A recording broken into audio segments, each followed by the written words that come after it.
Buon pomeriggio a tutti e bentornati a Educhiamoci, giornate per l'educazione organizzate dal Comune di Vittorio Veneto, assessorato alle politiche scolastiche in collaborazione con AIEM.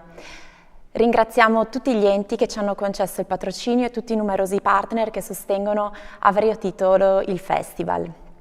Il titolo di questa quarta edizione di Educhiamoci è Il cambiamento sei tu e ascolteremo in queste giornate diversi relatori con cui affronteremo appunto il tema del cambiamento.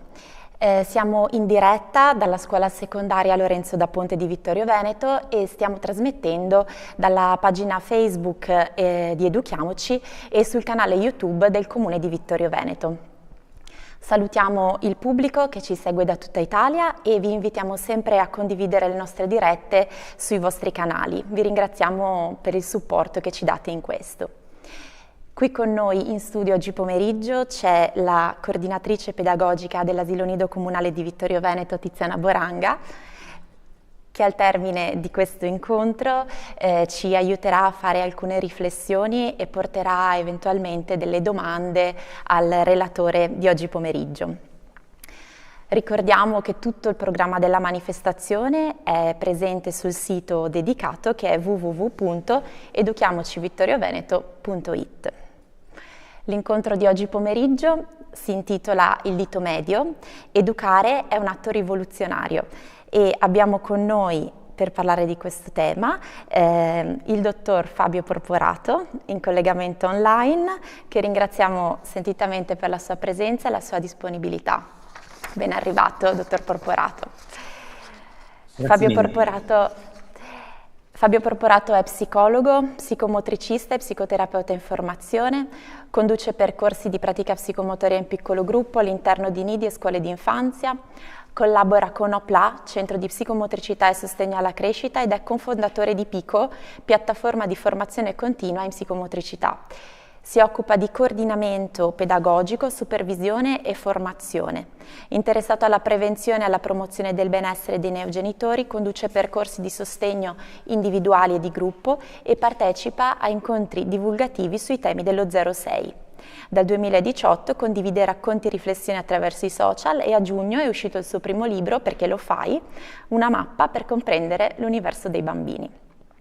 Prima di passare la parola al nostro ospite, vi ricordiamo che potete porre eventuali domande commentando la diretta nei profili social oppure scrivendo un messaggio WhatsApp al numero che vedete in sovraimpressione. Lascio quindi la parola a Fabio Porporato e vi auguro un buon incontro. Eccomi. Vi chiedo solo se si sente bene. Sì? Un po' di rimbombo. Sì, noi sentiamo bene. Ottimo, ma allora io ringrazio, mi unisco ai ringraziamenti perché sono molto contento dell'invito, molto emozionato, sento anche la responsabilità di quanto sto per dire, ma proprio perché,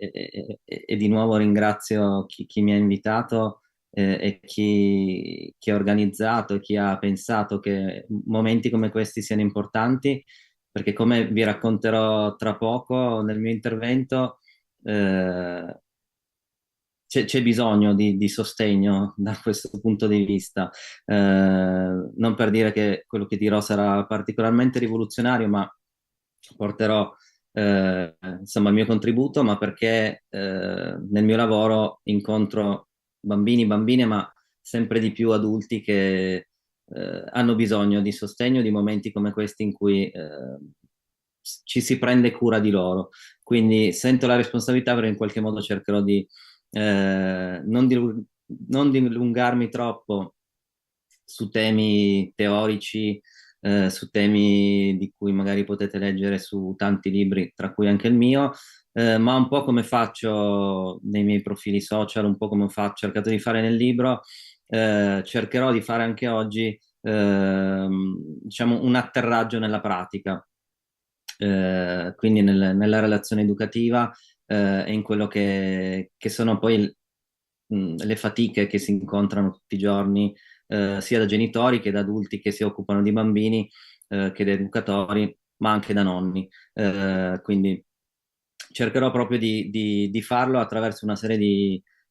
così, racconti, un po' tratti dalla mia pagina, un po' dal libro. Uno di questi in realtà ha anche dato il nome, almeno questa è l'idea che mi sono fatto, al mio intervento, nel senso che dopo che è uscito questo post sul dito medio, qualcuno degli organizzatori che mi seguiva, mi conosceva, mi ha contattato e io poi ho riproposto combinazione dello stesso tipo, titolo proprio per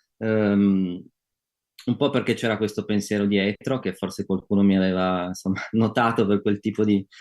messaggio, ma un po' perché a me piace, sia nel libro che negli incontri che faccio, provare un po' a scardinare così, il pensiero comune rispetto all'educazione. E quindi questo titolo, anche quando prima l'avete nominato, mi ha fatto un certo effetto, nel senso che mettendomi dalla parte di un genitore, di un educatore, che si collega qua e ascolta e dice, ma dito medio, oddio, di cosa parlerà, qual è l'intento, insomma, sono argomenti, quelli di cui proverò a parlare sono anche spinosi, non tanto così parlandone tra adulti, ma quando poi ci si ritrova con i bambini che spesso appunto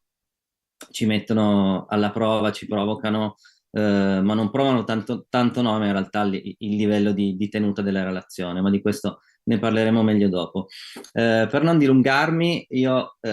vi oriento, vi racconto un po' di cosa parlerò oggi, ehm,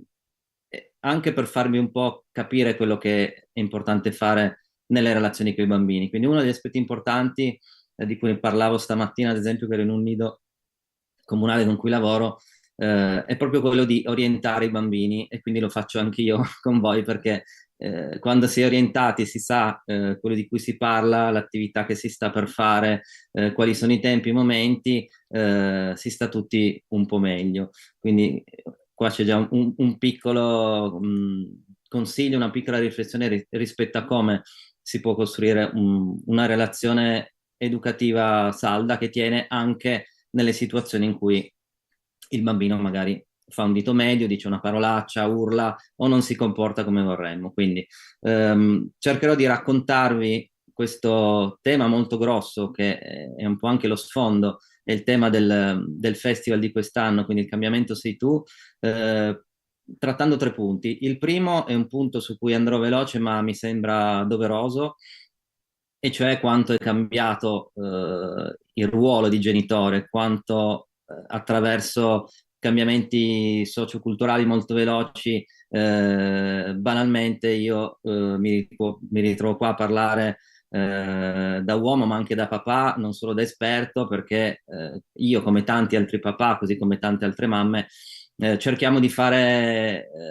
i genitori in un modo diverso, non sempre ci riusciamo, però molti abbiamo così l'idea di provare a fare in modo diverso da come è stato fatto con noi. Non solo perché in alcune cose non ci ritroviamo più tanto, ma anche perché abbiamo voglia proprio di prenderci questo ruolo e trovare delle strategie che siano nostre. L'altro punto è legato invece a aspetti più pratici e quindi, come vi dicevo prima, vi racconterò attraverso esempi, racconti, entreremo un po' in alcuni episodi di vita quotidiana, quello che il bambino sta dicendo attraverso il suo comportamento, quello che possiamo fare noi di fronte a quel comportamento e quindi proveremo a entrare, lo dico subito, generalizzando, un po' anche banalizzando alcune situazioni, però perché avevo proprio piacere oggi che non rimanesse, anche se siamo a distanza, quindi è abbastanza complicato. Se fossimo stati in presenza, vi avrei fatto fare delle cose se qualcuno fosse stato disponibile. Quello che mi piace lasciare sono poi anche degli strumenti pratici, delle idee, delle azioni che si possono fare e per fare questo bisogna per forza generalizzare e partire da situazioni di vita reale. Un ultimo aspetto che cercherò di trattare è proprio partendo dall'etimologia del termine rivoluzione, no? Che non è solo cambiamento, più o meno violento, dopo vedremo magari proprio una definizione della Treccani, ma è anche ritorno a se stessi, quindi c'è bisogno di un cambiamento più profondo dentro di noi, a partire proprio dal desiderio da parte dei genitori, degli educatori di fare in modo diverso rispetto a come si è fatto per 200-300 anni di storia dell'educazione, ma dall'altra parte anche un ritorno al corpo, un ritorno all'azione, all'agire, ma soprattutto che non è solo un fare, ma proprio uno stare in alcune situazioni. Quindi questi sono i 3 punti che toccherò. Sono tante cose che voglio dirvi, quindi ehm, cercherò di essere, insomma, pungente, tagliente e cercherò di stare su alcuni temi pratici, però vi chiedo, insomma, di interrompermi se vado troppo veloce oppure di interrompermi se ci sono anche delle domande durante così questo racconto. In realtà a metà, se la regia poi funziona e se tutto funziona, vi farò vedere anche un breve video che faccio vedere tantissimo in questi incontri, negli incontri di formazione, che di solito poi chi partecipa agli incontri e fa il coordinatore, fa l'educatore, mi chiede ma dove l'hai preso? Posso farlo vedere perché è molto ricco, quindi poi volendo posso anche condividere il link. Un po' faremo anche poi delle riflessioni pratiche a partire da lì. Partirei dal primo punto. Appunto, non mi dilungo troppo anche perché so che tra gli ospiti ci sono persone molto più esperte di me rispetto a questi temi e ho visto il dottor Pellai e altri sicuramente riprenderanno questi temi, però per me era importante rimandare a chi mi sta ascoltando, sia appunto genitori che educatori, che in qualche modo la grande fatica e il grande bisogno di cambiamento da un punto di vista educativo in questo momento rispecchia anche una grande fatica della nostra società, dei legami sociali, delle relazioni. In un mondo che si è trasformato molto rapidamente, in cui l'uso e l'avvento di questo coso qua, che anch'io ce l'ho muto, ma ce l'ho sempre accanto per questione di lavoro, ma anche un po' per abitudine. Insomma, in un mondo che è cambiato velocissimamente e il cellulare, lo smartphone ha sicuramente introdotto ulteriori cambiamenti, riuscire a stare in equilibrio tra questi enormi cambiamenti, il cambiamento anche di come funzionano le relazioni sociali è sempre più complesso. Ora, io non vi parlerò di quando poi noi da adulti, da genitori, dovremmo capire a che età dare il cellulare, però da un punto di vista sociale questa è stata una svolta epocale che insieme a tante altre hanno affaticato sicuramente quello che una volta c'era, che era una rete sociale di sostegno che per quanto funzionasse a volte male perché era più autoritaria, più magari anche violenta, più definita rispetto ad oggi, in qualche modo teneva. Ora questa rete si è sempre più dissolta, la pandemia ha contribuito a polarizzare un po' anche un po' per protezione, perché tutti noi ci siamo ritrovati di fronte a una enorme minaccia. Ci tocco la pandemia perché mi spiace, ma se ne parla come se fosse una cosa lontanissima, invece è successo poco tempo fa ed è importante tenere traccia e storia di quello che ci succede sia come famiglie, noi a casa ne parliamo spesso, ti ricordi, guardiamo le foto e questo è un altro così piccolo spunto di riflessione, no? Una cosa che si può fare con i bambini, anzi è necessario farlo proprio per, anche se sono stati magari periodi non piacevoli o dolorosi o di sofferenza, però sono importanti per ricostruire una narrazione di quello che c'è stato. Dicevo, la pandemia ha accelerato tutta una serie di processi di isolamento e protezione e stiamo tra di noi in pochi perché si sta meglio, affaticando poi quella rete sociale, quella rete di quartiere, quella rete tra genitori che in alcuni momenti prima della pandemia c'erano, in alcuni spazi erano creati insomma, dalle scuole, dall'oratorio, dall'associazionismo. sicuramente questo festival contribuisce un pochettino a creare questo, perché siamo qua e ci sentiamo appartenere a una comunità che vuole provare insomma, a vedere l'educazione in un altro modo. Però ci tenevo a fare questo piccolo, a trattare questo punto perché per dire che tutte le fatiche dei genitori e degli educatori non arrivano solo dal fatto che non siamo più capaci, non sappiamo più come si fa o dobbiamo inventarcelo. No, c'è anche un sostegno sociale, di una rete sociale di base che si è pian piano sgretolato e frammentato, e questo quando non c'è, ci può essere la famiglia migliore del mondo, la scuola migliore del mondo, quando manca quel pezzettino lì è probabile che si innestino delle problematiche, delle difficoltà che riguardano anche quei comportamenti cosiddetti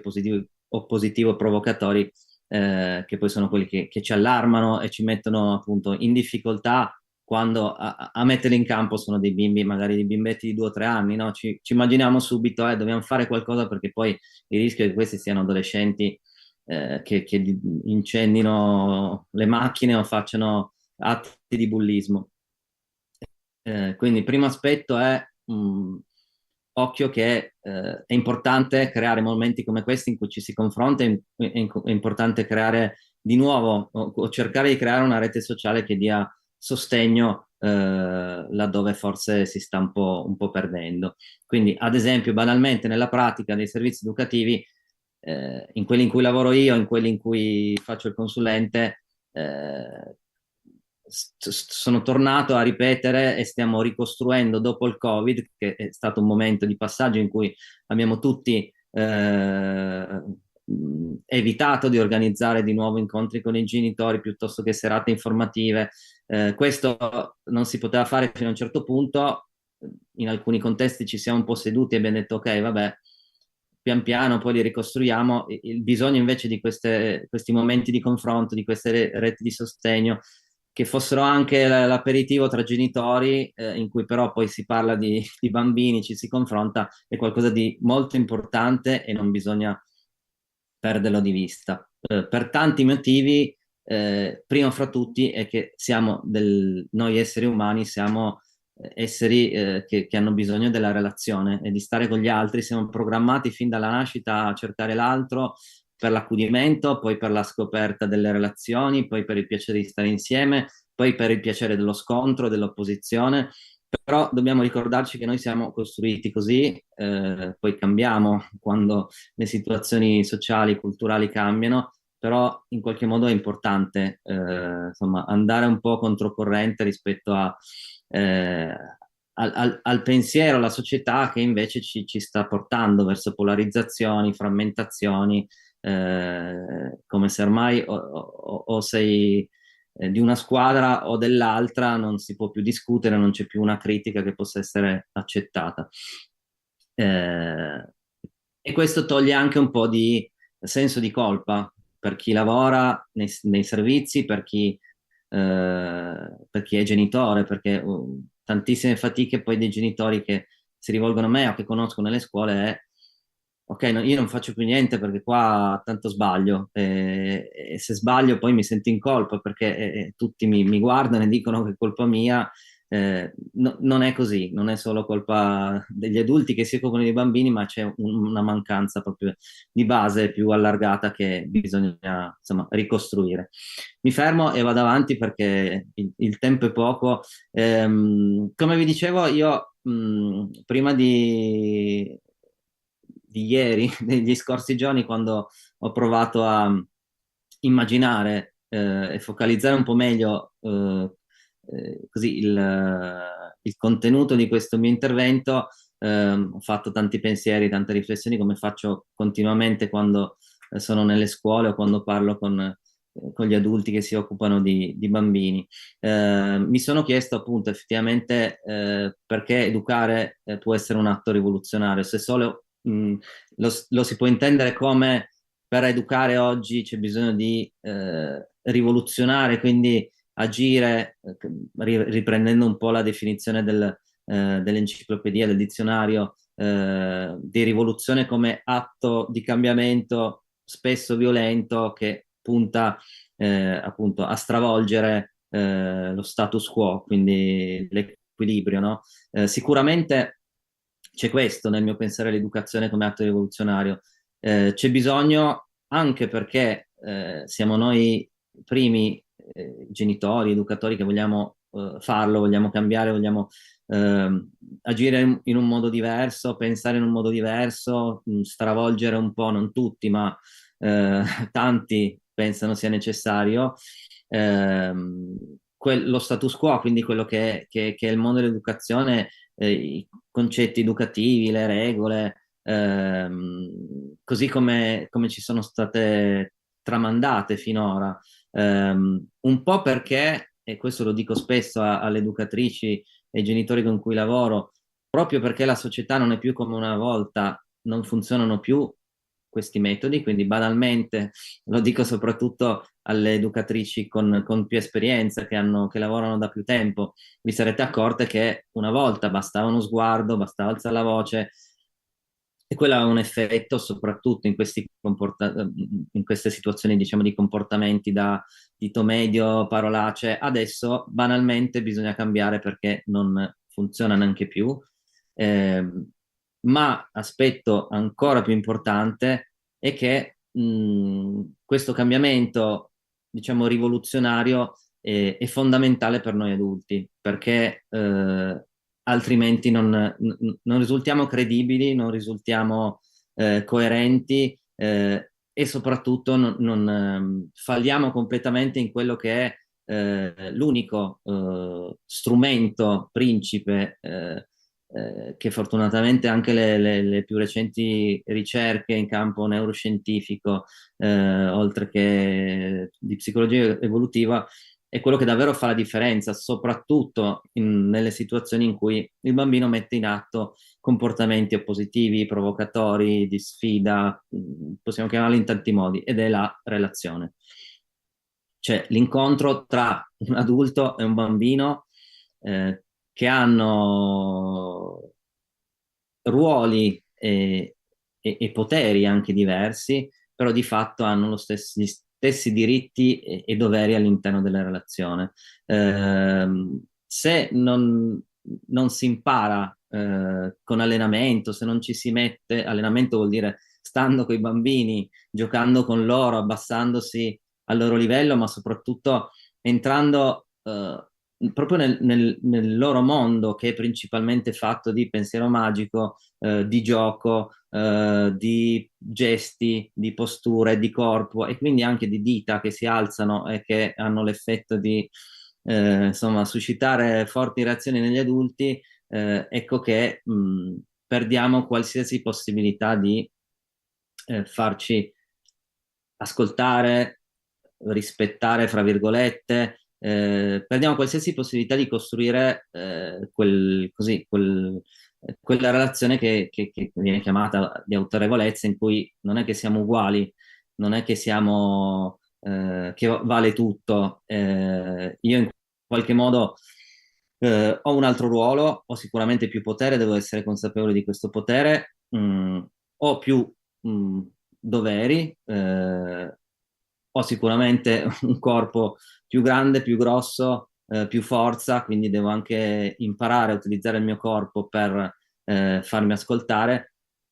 però soltanto attraverso appunto la relazione educativa si può in qualche modo entrare in contatto e in connessione. Riprendendo la definizione della parola rivoluzione, l'aspetto interessante è che rivoluzione significa appunto sia cambiamento violento, ma anche ritorno. Quindi ritorno alle origini, ritorno a se stessi. E io questo non lo sapevo prima di proporre questo titolo, mi piaceva molto, però in realtà l'ho ripreso perché quello che mi sembra importante e centrale è che l'educare attraverso la relazione deve essere un atto rivoluzionario verso noi stessi, per cercare di metterci in gioco e cambiare il nostro modo nostro, o quello che è stratificato nei secoli di educare, ma è anche necessario che ci sia un ritorno al corpo, al sentire, alla sensibilità, al fare, all'agire e allo stare. Perché quello che, e qua lo dico più da psicomotricista che da psicologo e psicoterapeuta, osservo e incontro, e qua poi appunto chiederei alla collega che a quanto, se non ricordo male, lavora in un nido, se si ritrova in questa descrizione, o non so se anche lei è mamma e magari anche lei come mamma si ritrova. Io da genitore mi ritrovo e a volte mi vorrei prendere a schiaffi se potessi. Noi adulti, noi grandi, siamo sempre più informati, ma meno male, non è un giudizio, sugli aspetti emotivi, affettivi dei bambini, conosciamo magari la teoria dell'attaccamento, diventiamo esperti, piuttosto che come ci si relaziona con un bambino, con empatia. Di nuovo non è una critica e non voglio dare dei giudizi, però la mia esperienza è che di questo c'è più consapevolezza di un tempo ne sono molto contento e sicuramente ha un effetto sui genitori e sui bambini. Dall'altra parte mi ritrovo spesso, e qui fortunatamente da psicomotricista posso intervenire, con dei genitori che per paura poi di fare danni, di risultare troppo impositivi, troppo violenti, di alzare la voce, perché so che bisogna sempre parlare con un tono di voce basso, perché altrimenti i bambini si spaventano. Qua esagero e coloro un po' la cosa, ma la mia esperienza mi dice questo. C'è il rischio molto concreto e io in studio e nelle consulenze ho la maggior parte delle fatiche che arrivano da questo tema, cioè di avere dei genitori che per paura di sbagliare o per paura delle reazioni emotive dei propri figli non fanno, non sbagliano, non alzano la voce e questo crea delle grandi fatiche nei bambini, negli adulti, ma soprattutto nella relazione, perché bisogna tenere a mente che ognuno ha il suo ruolo e quindi in qualche modo c'è uno che è un adulto e ha insomma, un ruolo diciamo di guida, insomma, ognuno può usare il suo termine. Io non ne ho trovato uno ancora che mi appartiene e rende bene l'idea, però credo che sia una persona che deve essere consapevole di sé e di quanto il suo ruolo sia però diverso da quello del piccolo, no? E quindi si deve anche prendere la responsabilità di fare, sbagliare, alzare la voce, usare male il proprio corpo, le proprie mani. Non sto parlando di scappellotti piuttosto che di atti violenti che per carità scappano e possono scappare a tutti, ma dall'altra parte non si può neanche più rinunciare a agire, a fare, perché questo ci permette di, scusate, mi muovo,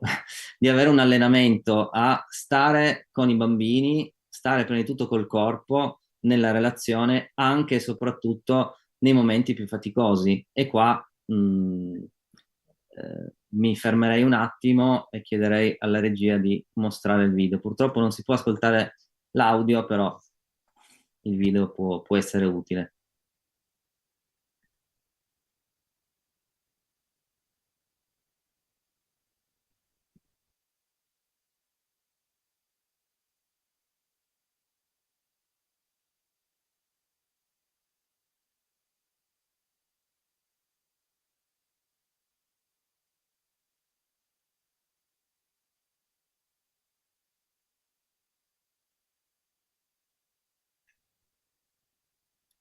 Però ne approfitto che non c'è la musica, mi faccio una cosa che di solito non faccio mai, ma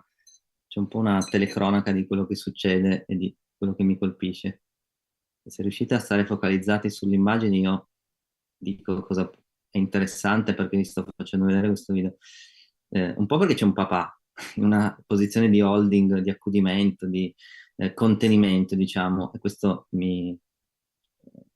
piace, mi fa piacere perché di solito in quelle situazioni il papà è quello che prende il bambino, lo sposta nelle braccia della mamma e tieni, fai tu, e invece no. quindi la modalità del papà è sicuramente dell'uomo, del maschio, poi adesso sono degli studi interessanti che dovrebbero uscire a breve su quella qualità del contatto da parte degli uomini rispetto alle donne, è molto diverso. Avete visto che ha aspettato tantissimo, poi il video è anche tagliato, quindi in realtà credo che questo burnout emotivo, come lo chiamano, questo capriccio come si chiamava una volta, chiamiamolo con questo scoppio, io lo chiamo scoppio di emozioni, che anche lì non è solo ira, è tanto altro. Papà ha aspettato e ancora adesso in realtà sta aspettando, sta fornendo un appoggio per questo bimbetto molto arrabbiato, in fatica, scalcia. Qua vedete che molla un po' la presa, si fa proprio, ecco, diciamo che a volte lo proietto proprio per incarnare il concetto di base sicura, no? Poi diventa una base corporea, fisica, per permettere al bambino proprio a livello fisico di appoggiarsi, di stare, no? Eh, Potrebbe fare lo psicomotricista, o forse è uno psicomotricista, o io quando lo vedo dico, ma io non riesco sempre a essere così. Con i miei figli, insomma, molto meno, però anche nel lavoro, quindi è un papà sicuramente che ha delle super doti, poi ci sono dei tagli, quindi non sappiamo bene cosa succede nel mezzo, però quello che fa è prima di tutto aspettare, stare, e le cose cambiano.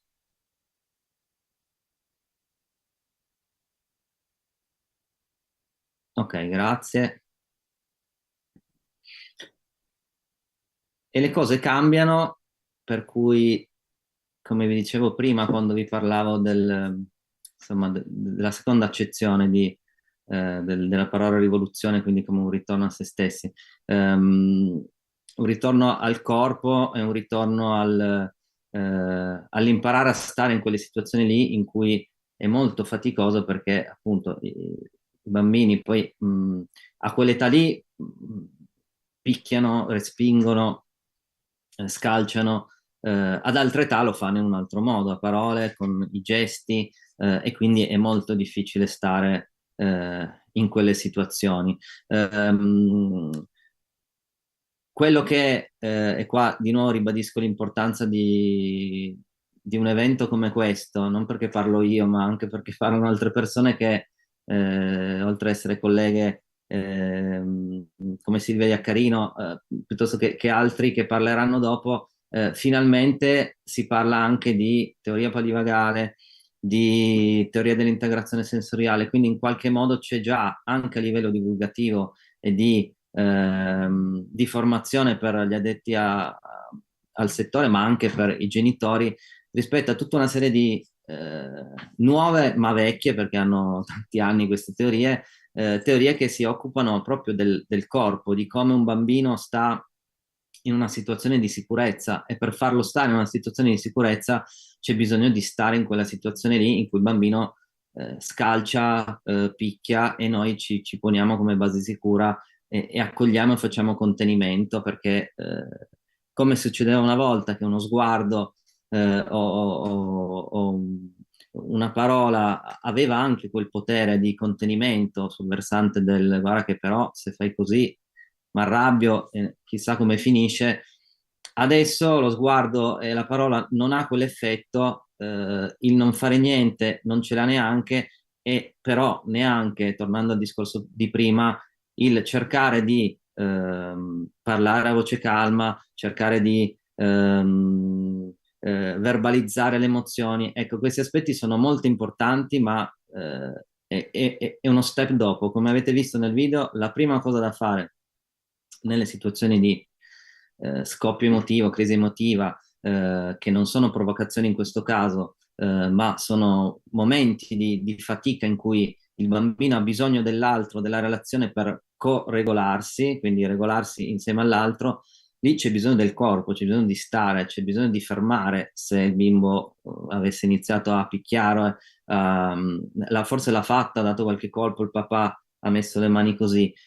Il non fare niente, verbalizzare, riempire i bambini di parole, sia a questa età, ma fino ai 6 o 7 anni, ma pure dopo, nel senso, se noi pensiamo noi quando siamo arrabbiati, se uno ci dice qualcosa, se lo sentiamo probabilmente ci fa incazzare ancora di più. Se non lo sentiamo, cioè se non lo sentiamo è perché non lo vogliamo sentire, perché non riusciamo a sentirlo quando ci siamo arrabbiati. Quindi ehm, eh, per costruire una relazione educativa che sia in qualche modo rivoluzionaria e porti cambiamento, è necessario prima di tutto imparare a stare. E per imparare a stare in una maniera diversa bisogna mettersi lì e, come dicevo prima, allenarsi, che vuol dire provare a stare in quelle situazioni. Per cui il papà, dico il papà, e qua mi scusino i papà, ma di solito sono pochi quelli che ci ascoltano, però i papà che magari fanno fatica in quei momenti e prendono il bimbo e lo danno alla mamma come se la mamma sapesse meglio cosa fare, fai tu che sai, è importante che si prendano anche la loro responsabilità di provare a stare in quelle situazioni in cui ci sono scoppi emotivi, c'è una perdita di controllo da parte dei bambini. E non è detto, come in questo caso che avete visto ora, non è detto che poi in realtà il papà abbia delle capacità sue personali, abbia un temperamento, abbia una modalità di relazione che in realtà aiuti in una maniera diversa rispetto alla mamma, quindi non è detto che poi sia un compito solo della mamma. E questo discorso vale anche, insomma, scambiando i ruoli. Non so se le domande sono tutte alla fine o se volete farmene qualcuna. Ma di solito noi prevediamo un momento finale per le domande, però se lei ha piacere possiamo già chiedere a Tiziana Boranga se vuole fare un intervento, se preferisce. No, come volete voi, per me va Vai. bene. Sì, allora la dottoressa Tiziana Boranga fa un primo intervento che così diamo già voce e inizia un po' un confronto. Grazie. Visto che il dottor Porporato appunto mi ha coinvolto nel momento in cui ha detto anche c'è qualcuno che lavora all'interno del nido e mi sono sentita presa, diciamo così, abbondantemente e condivido proprio questa come dire, sovrabbondanza di informazioni che hanno i genitori oggi, no? Per cui sono molto, come dire, sul pezzo su alcune cose, ne sanno ancora di più a volte, no? Quando ci confrontiamo e da una parte sono disorientati perché non sanno cosa scegliere, quali risposte appunto dare, ma dall'altra parte la sensazione è anche quella che cerchino sempre più delle ricette, cioè il bambino mi trova in difficoltà, non riesco a gestire il capriccio, piuttosto che dimmi tu cosa devo fare. Questa è la richiesta che viene fatta alle educatrici, viene fatta appunto anche al coordinatore pedagogico, eccetera, eccetera, no? Quasi ci fosse una ricetta. In realtà, appunto, come diceva anche lei, la cosa è molto più complessa. Dobbiamo in realtà focalizzarci un pochino sullo stare nella relazione e questo è un po' difficile perché anche come educatori riflettevo siamo molto sul fare e quindi anche queste occasioni di riflessioni sono molto importanti perché in qualche modo ci costringono a venire fuori da quella che io chiamo un po' una gabbia delle certezze, no? All'interno del nido come educatori, come professionisti ci costruiamo un po' perché questo rende un po' più sicuri, no? Il nostro lavoro e quindi il fatto invece di riflettere e di poter confrontarsi su questi temi ci permette di prendere distanza e dire ok, non ci sono certezze, forse devo rimettermi in gioco ed è un po' questo, mi piaceva molto quando parlava dello stare, stare appunto nella relazione, che ovviamente è più faticoso, è meglio fare, proporre attività, far fare ai nostri figli, perché anch'io sono mamma e appunto è una prospettiva un po' diversa, quando siamo genitori la cosa un pochino cambia, no? La prospettiva, e quindi è sicuramente meglio intervenire, fare, cioè c'è più facile, mentre lo stare presuppone, io penso, anche un lavoro personale. Quindi che ogni genitore e ogni educatore veramente rifletta su come vive le situazioni, come appunto gestisce le emozioni, perché a volte non ne siamo così consapevoli come adulti, ecco. Quindi un po' la domanda era: è possibile anche rivedere la formazione che noi facciamo con i genitori e con gli educatori in questa prospettiva, cioè mettendo il focus proprio sul io come genitore, io come educatore all'interno della relazione educativa, piuttosto che focalizzarci sul bambino, sulle tappe evolutive, sulle difficoltà, eccetera, eccetera. Io sento l'esigenza, sempre di più in questi anni, di focalizzarmi sul appunto genitore e costruire magari insieme delle esperienze, delle opportunità che possano mettere in gioco il genitore proprio come persona. Non so se mi sono fatta capire. Sì, sì, chiarissimo. Sì, sì, no, ma infatti in realtà è un tema su cui riflettevo in questi giorni prima di poi essere qua con voi. Riflettevo anche un po' come è cambiato il mio modo di lavorare sia con le educatrici, gli educatori, che con i genitori, no? Fino a un certo punto erano richieste e funzionavano in qualche modo incontri più, diciamo, di taglio divulgativo. Ti racconto, ti spiego come funziona il bambino. Di cui mi sono accorto, ma in realtà anche dopo che è uscito il libro e qualche genitore mi ha chiamato dicendo: oh, ma guarda che non funziona, eh? No, non proprio così, ma però io ho provato, no, un po' a fare come c'è scritto, il messaggio era un po' questo, però non funziona. E, ed è così, cioè non funziona nel senso che non si può generalizzare tutto. È importante che l'adulto che si occupa di bambini abbia una formazione a 360 gradi, però poi ci va appunto un allenamento, quindi la mia formazione nel tempo è cambiata. Lavoro con diverse equip di nido e infanzia e molte i primi incontri che ci conosciamo mi dico: ma io non ho capito cosa stiamo facendo, e io dico neanch'io, però questo è il punto, no? Cioè nel senso, se vuoi facciamo supervisione classica e io ti dico come dovresti fare, ma poi tu sei lì, a posto che non saprei neanche dirti come tu dovresti fare, ma quindi facciamo le osservazioni e poi da partire da quello ti dico: ma guarda che mi sembra che quale cose siano andate così, tu come ti sentivi, come stavi lì, no? Quindi è un lavoro enorme da fare, ma io credo sia l'unico, eh, se c'è anche una base, diciamo, di conoscenza, no? Per un conto è la conoscenza, io so delle cose, un conto è la comprensione, cioè io le so, ma le sento, le ho prese con me, ma le ho fatte mie perché le ho vissute, no? Quindi anche lì, quando facciamo formazione o quando faccio gli incontri con i genitori, parto di solito, se è un gruppo magari che sento che un po' fa fatica magari a lasciarsi andare, ma come arrivate oggi? Insomma, parto da niente, cioè da niente, ma nel senso da quello raccogliere le informazioni per capire come arrivano. Se arrivano tutti stanchi morti, dico, cavolo, deve essere proprio faticoso, ma chissà come mai, più la famiglia, più i genitori, insomma, uso poi l'approccio psicomotore in queste situazioni ed è l'approccio dello stare, del sentire, ed è l'accesso poi che però arriva dopo alle emozioni, perché io prima sento cosa c'è nel corpo, poi forse da adulto so collegarlo con delle emozioni e poi lo verbalizzo, no?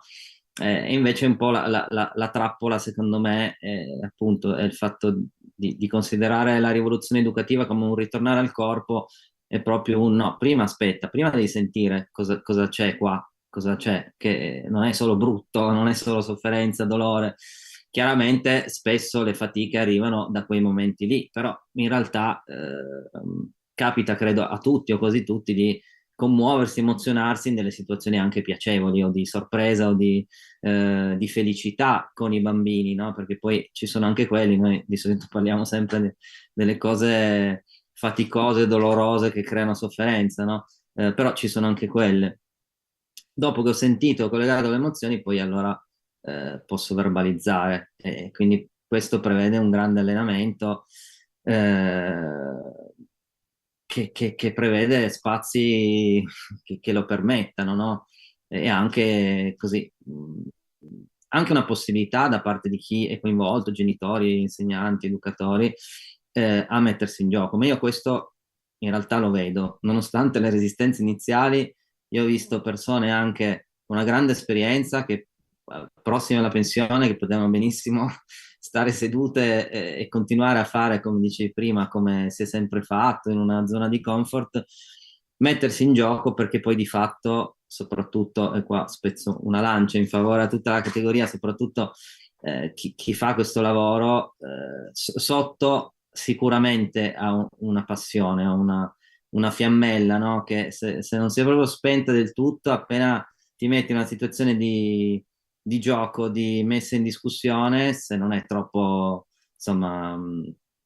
emotivamente forte, però quello poi stimola e aggancia la voglia proprio di rimettersi in gioco, riflettere, ah ok, ma allora io ho provato questo quando, che ne so, ho giocato con i Duplo che do sempre ai bambini, i bambini non li usano, anch'io mi sono annoiata, ma chissà come mai mi sono annoiata, forse non è un gioco che risponde ai bambini che conosco adesso o che ho davanti adesso. Ehm, Sicuramente è un lavoro molto faticoso. Io ho parlato dei Duplo, adesso mi sposterei sul dito medio piuttosto che la pernacchia, piuttosto che tutti quei comportamenti così, diciamo, provocatori, perché lì la fatica aumenta, no? E lì è dove l'educatore e il genitore dice, ok, questo qua o non mi vuole, o mi vuole e mi vuole perché mi vuole insultare, ferire, offendere. In qualche modo il nostro approccio iniziale, a meno che non abbiamo fatto tanto lavoro e a meno che non siamo particolarmente pazienti quel giorno, a meno di tanti se, la nostra prima reazione è ma questo non vuole stare in relazione con noi o comunque vuole una relazione che a me non mi va. Cioè, se mi fa un dito medio o se mi dice una parolaccia, mi provoca,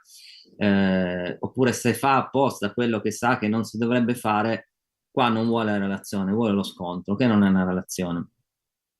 Eh,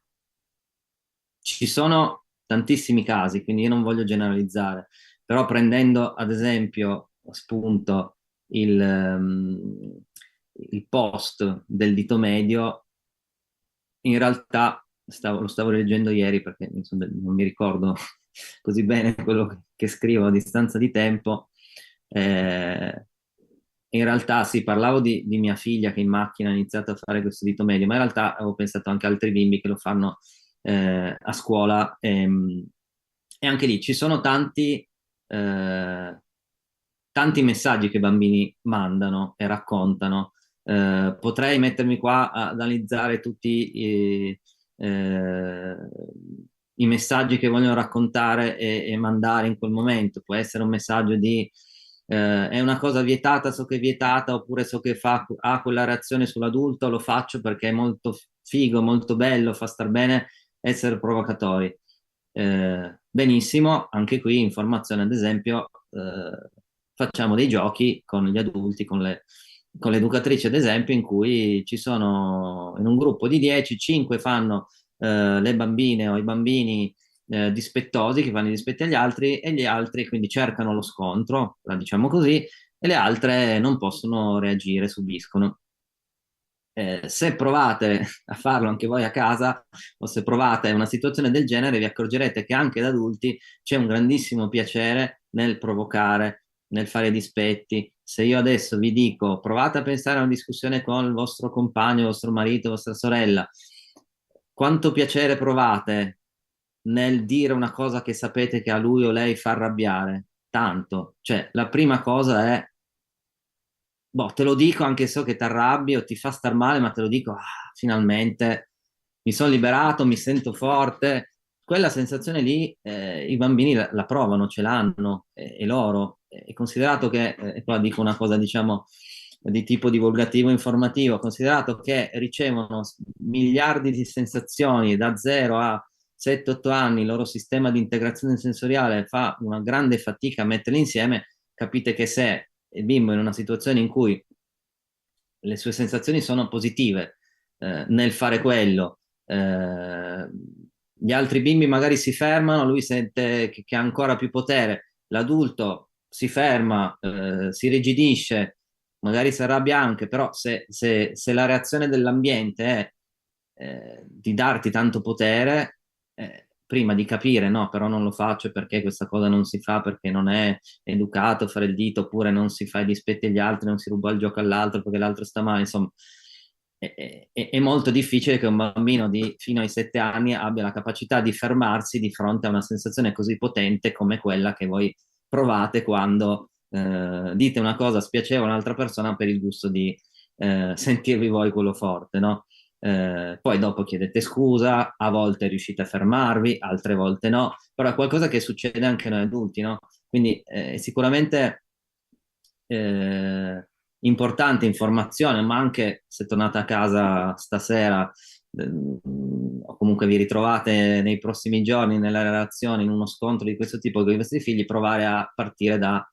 o dei figli o i bimbi di cui vi prendete cura, a partire da ma come mi fa sentire questa cosa e perché mi fa arrabbiare? Mi fa arrabbiare perché sento che sto perdendo l'autorità o il mio ruolo di adulto e quindi non va bene che un bambino di 3 anni, 5, 10 mi dica stupido, oppure perché mi ferisce profondamente, oppure perché mi danno fastidio le parolacce o questi termini. Mi ricollego un po' a quello che diceva prima. Sicuramente c'è molto lavoro da fare su di noi, anche perché, e quindi non c'è una ricetta comune, perché io, come dico sempre, sempre, sia le educatrici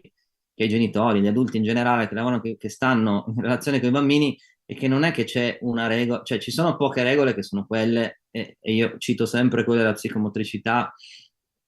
quindi le dico perché sono una buonissima base di partenza anche per lasciare gli strumenti pratici che io ho usato quando da neogenitore fortunatamente facevo lo psicomotricista, quindi mi sono detto, vabbè, uso quelle, perché quelle mi sembra che funzionino con i bimbi che non sono miei, no? Quindi non si fa male agli altri e a se stessi, non si distruggono le cose degli altri, e quando il tempo diventa piccolo, finisce, ci dobbiamo salutare, quindi il tempo è finito e e finisce l'attività, quindi le regole sono solo queste tre. Al di là di queste, tutte le micro situazioni che accadono in relazione in realtà non possono essere guidate da un altro adulto che non è in quella relazione. Bisogna essere noi in quella relazione a conoscerci e sapere cosa ci succede, no? Quindi se quella cosa lì per noi è intollerabile, quindi un bambino che dice scemo a un altro, o scemo a me, anzi, scemo a me adulto e io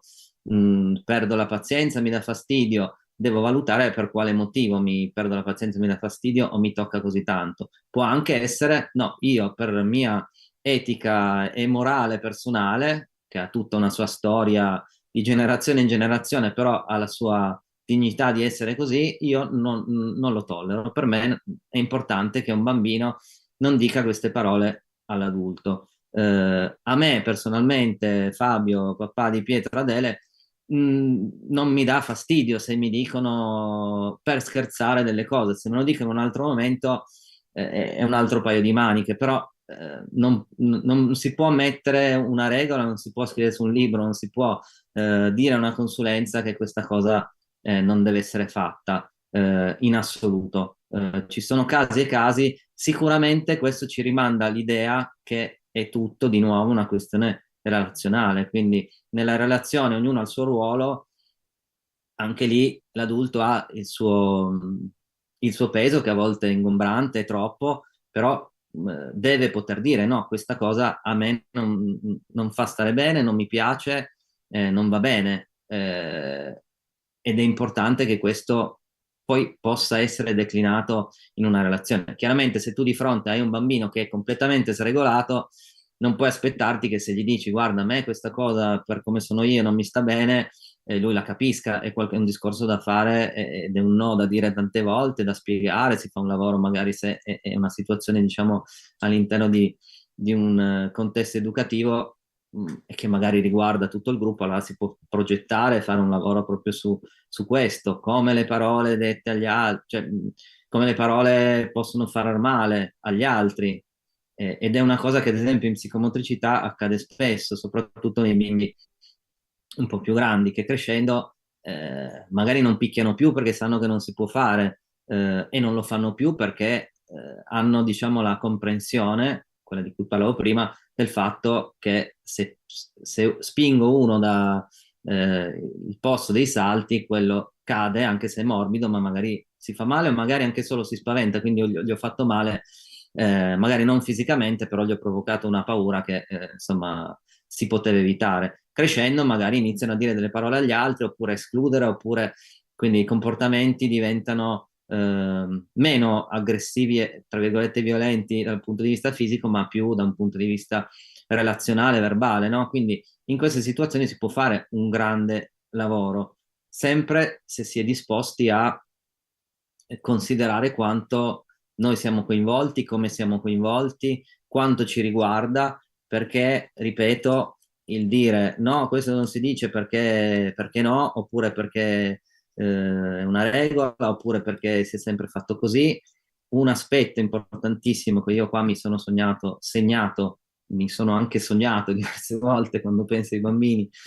e ai genitori, agli adulti, nelle note, e che osservo tantissimo, è che bisogna sempre spiegare il perché, ma è uno sforzo tremendo per chi come me, che sono un po' rigido, un po' anche polemico, noioso, per cui mi fisso su delle cose, però ne ho fatto proprio una battaglia, per cui lo vedo, lo rivedo, lo vedo, lo dico anche agli altri, e forse esagero, però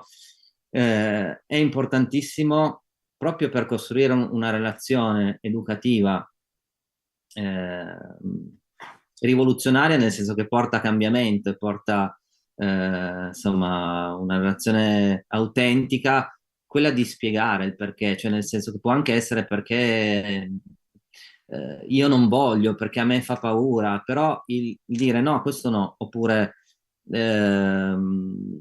è qualcosa di importantissimo, perché ci si gioca proprio la relazione, ci si gioca l'autorevolezza. Il dar per scontato che i bambini ascoltino gli adulti perché sono adulti è di un'epoca passata, e nell'epoca passata non era neanche tanto giusto, perché era basato sulla paura, sul timore dell'adulto, più che sulla relazione. Non sempre, non dappertutto, però diciamo che mediamente l'educazione funzionava così un tempo. Il rispetto, l'ascolto che c'era, un po' più diffuso, diciamo, nel grande gruppo, era legato a questo fondamentalmente. Ora non funziona più, e in più sappiamo che c'è un modo più rispettoso, e che in prospettiva tutti gli studi, ma anche il buon senso, ci dicono che contribuirà e contribuisce a creare forse una società più empatica, più giusta, più coesa, più cooperativa, no? Se io imparo ad ascoltare un'altra persona perché ha delle cose da dirmi, e perché si prende cura di me, perché mi vuole bene, è un conto. Se l'ascolto perché ho paura che poi mi succeda qualcosa, è un altro conto. Non so quanto tempo abbiamo ancora. Allora, dottor Porporato, se lei ha piacere, ci sarebbero delle domande che potremmo utilizzare per coprire ancora questo tempo che ci rimane insieme. Sì, Possiamo... Sì, perché mi sono piace. molte le persone che stanno seguendo anche dai social, più di 200 persone, e alcune di loro hanno appunto scritto delle domande che le poniamo. Allora, un po' in linea con quello che stava dicendo adesso sul finire, Giulia, una maestra di nido, chiede,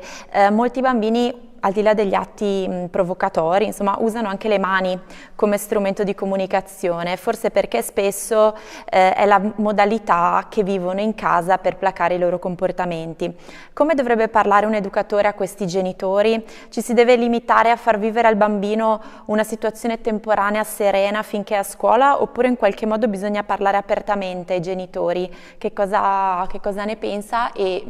eventualmente come si parla con i genitori? Mhm. Allora, qua potremmo parlare per ore, no, nel senso che ci sono tanti aspetti. Ehm, il primo è che sicuramente l'educatrice può, se ne ha la disponibilità, se ne ha le forze, perché è anche una questione di forze, per cui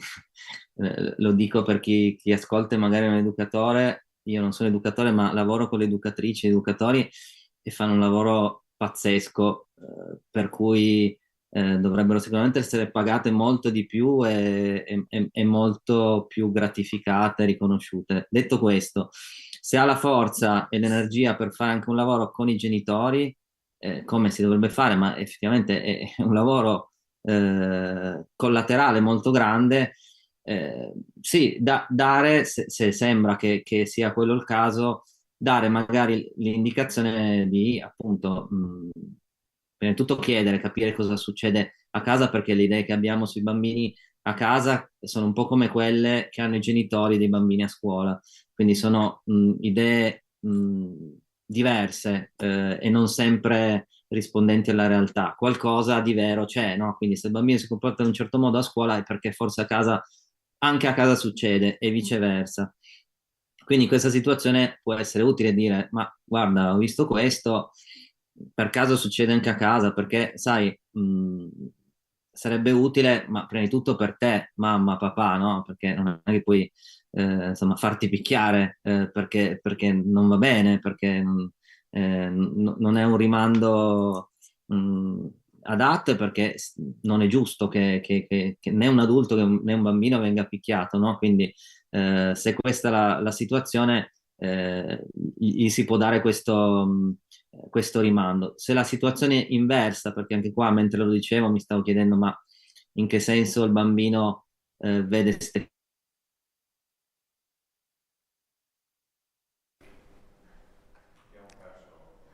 C'è un problema con il collegamento.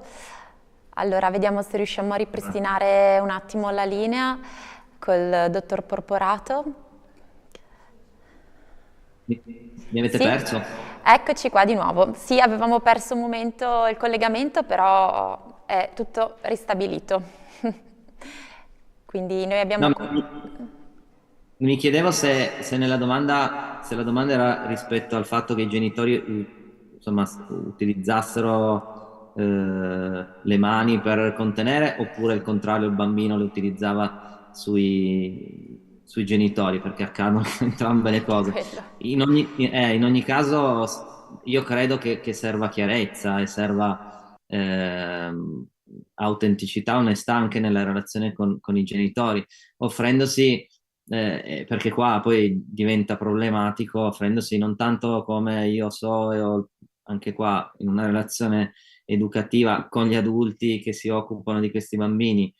Non io so e quindi ti dico come devi fare, ma guarda, io sono qua anche per te, anche per darti sostegno. Quindi, che succede? Perché noi vediamo delle cose a scuola, come possiamo aiutarti e aiutare lui o lei? Eh, sicuramente questo può essere un buon modo, offrire sostegno, perché altrimenti non se ne esce. Mh, i- con i bambini, poi, mentre insomma leggeva la domanda, mi viene in mente che si possono fare tantissime proposte, a partire da giochi con i cuscini in cui si usa le mani in un altro modo, quindi mettendo in mezzo dei mediatori di comunicazione che sono gli oggetti, a partire poi dal gioco del massaggio, a partire da tutta una serie di giochi in cui i bambini comunque hanno bisogno di utilizzare le mani per fare delle cose e per toccare anche l'altro, no? Che non sempre è un modo per far male, ma può essere un modo di conoscere, un modo di comunicare. Quindi sono tutti spunti interessanti, mi verrebbe voglia di chiedere di più a questa educatrice per capire. Sì, in effetti poi da ogni domanda si potrebbero aprire altre discussioni, altre considerazioni. Cerchiamo di cogliere insomma un po' quello che riusciamo dai messaggi che arrivano. E un altro tra questi messaggi lo scrive una pedagogista, Linda, che chiede cosa ne pensa dell'abitudine di fermare un certo comportamento del bambino facendolo sedere o facendogli cambiare stanza. Ma allora, dipende l'intenzione con la quale si fa, nel senso che in molte, ehm, non lo so, in diverse scuole mi raccontano che appunto si usa ancora o si usa di nuovo o si usa la cosiddetta sedia del pensiero piuttosto che si usa a fermare i bambini o farli uscire da un contesto, da una stanza per cosa, nel senso che è importante capire cosa. E sicuramente un comportamento di un certo tipo in un contesto che diventa pericoloso, quindi che infrange, diciamo, le tre regole, va fermato, va limitato. Sul come si possono usare tante strategie. La sedia del pensiero, che vuol dire quando succede questo, il bambino si ferma e si siede sulla sedia e da solo pensa a quello che è successo. Da 0 a 100 anni forse non ha senso, cioè no, a 100 no, però per dire che fino a un'età avanzata, ma credo anche un giovane adulto, ma anche io se mi arrabbio tantissimo e mi dicono adesso fermati lì e pensa a quello che è successo. Non so se ci riesco a pensare a poi dopo comportarmi o dire altre cose. Forse prendo e dico, vabbè, torno tra mezz'ora, che è una cosa sana da fare, ma quindi la serie del pensiero o il momento time out fatto così non ha senso. Ma non perché lo dico io, ma perché gli studi che parlano di come funziona il cervello di un bambino, come funziona la sua sensorialità, come funziona la sua emotività, ci dice banalmente che non ha un livello di sviluppo tale per cui quella cosa è efficace e funziona. Oltre a questo, sgretola completamente la possibilità di entrare in relazione con un adulto se tu da adulto gli fai quella cosa lì, perché comunque il bambino lo fa, alcuni lo fanno ripetutamente perché magari non riescono in quelle situazioni a autoregolarsi, hanno bisogno di essere coregolati, quindi un adulto che si mette vicino, e questa è una cosa che noi, ad esempio, sì, facciamo, ed è una cosa che dico sì, si può fare. Ti prendo, guarda, vieni un attimo, fermati un attimo, ti dico un attimo perché ti sto fermando, perché guarda, sta andando a sbattere dappertutto. Guarda, lo so che c'è un casino tremendo, un sacco di suoni, di luci, siamo in tanti qua in questa stanza, ma dobbiamo starci qua adesso. Ti devo fermare, altrimenti qua o ti fai male tu o fai male a qualcuno. Quindi fermati un attimo, così nel frattempo rifiati, quindi c'è una questione anche di lui che prende consapevolezza anche del suo corpo, cosa sta facendo, è tutto ansimante, sudato, ok, ah cavolo, allora quando mi attivo così il mio corpo è attivato in questo modo. E poi gli dico, ma adesso sei più calmo, raccontami un attimo cosa succedeva, ho visto che un timone dappertutto. A quel punto, forse, non tutti, ma diciamo dai 4-5 anni, forse i bimbi dovrebbero, se hanno ripreso un po' una capacità di respirare e sono calmati, dovrebbero riuscire a dirti, che ne so, ah ma lui mi ha fatto quello, hai visto, guarda, c'era molta confusione, secondo me,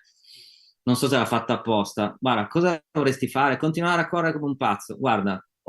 se si riesce, ok, facciamo un percorso in cui chi vuole corre, quindi l'educatrice, la maestra,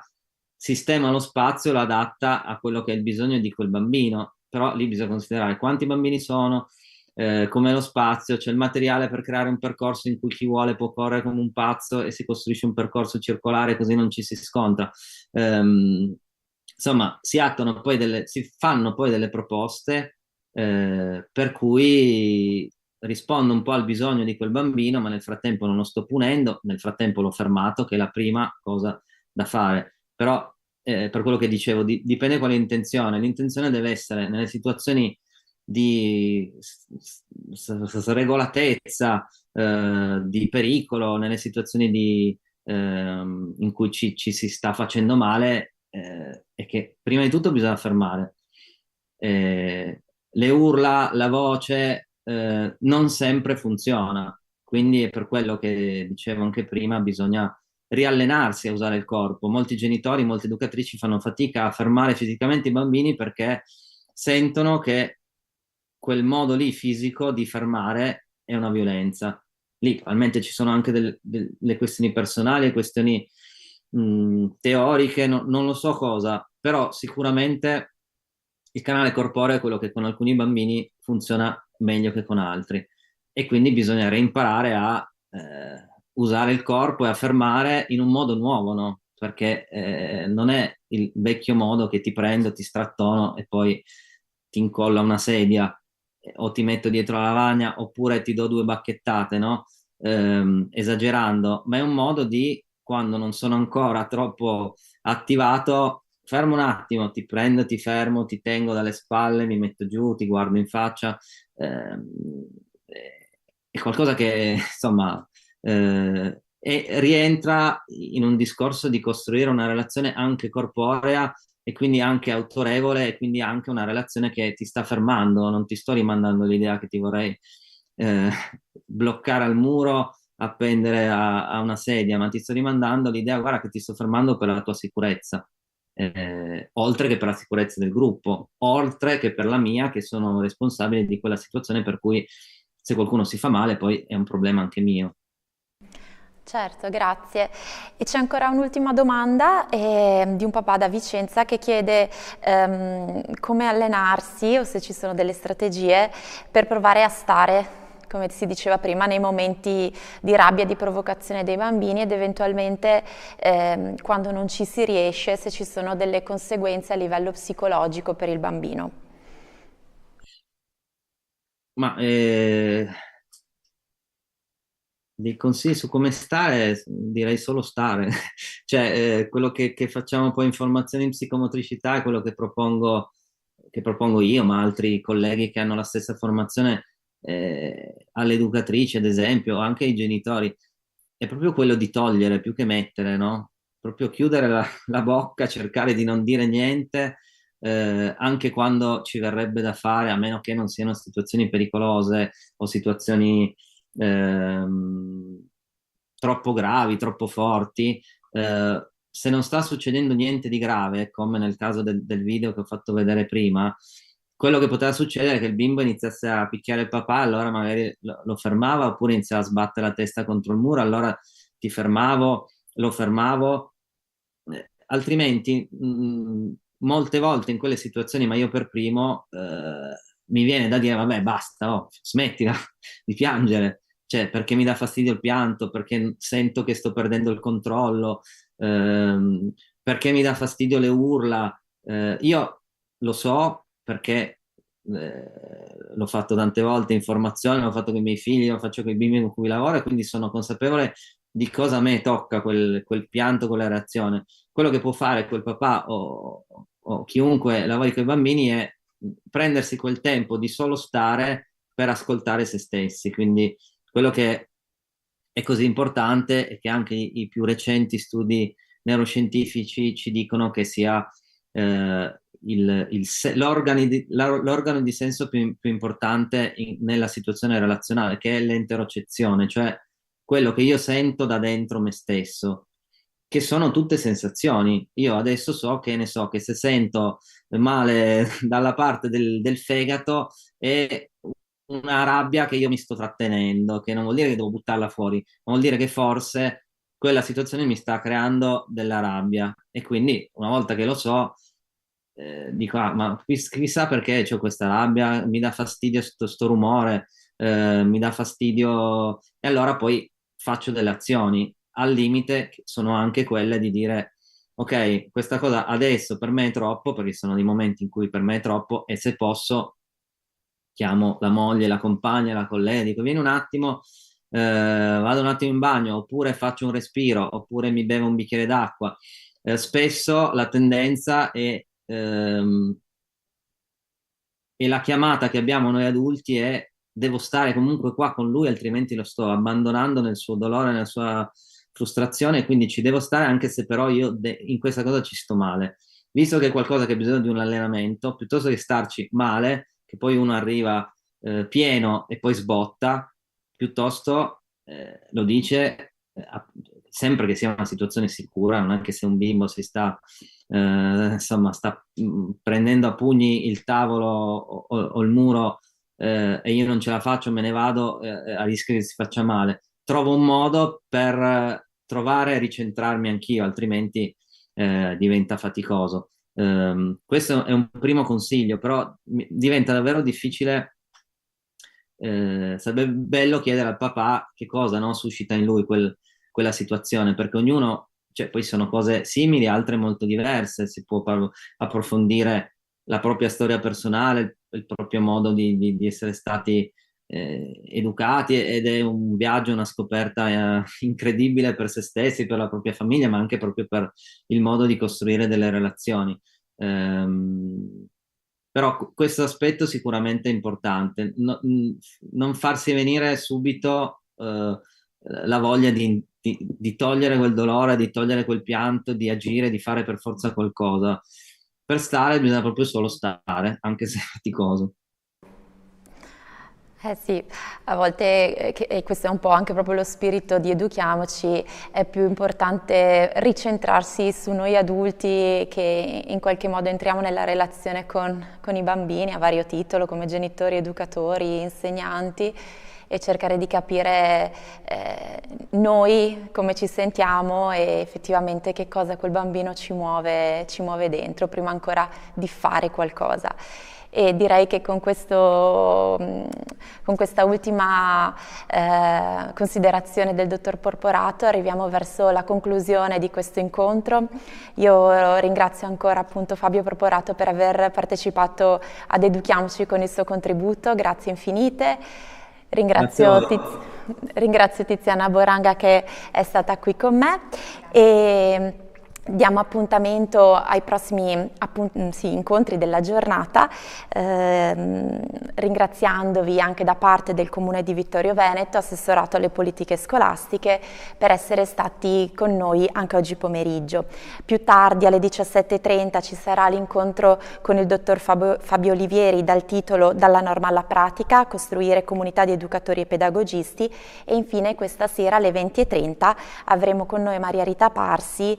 con un incontro dal titolo Integrare corpo e mente per produrre armonia. Grazie a tutti e a più tardi.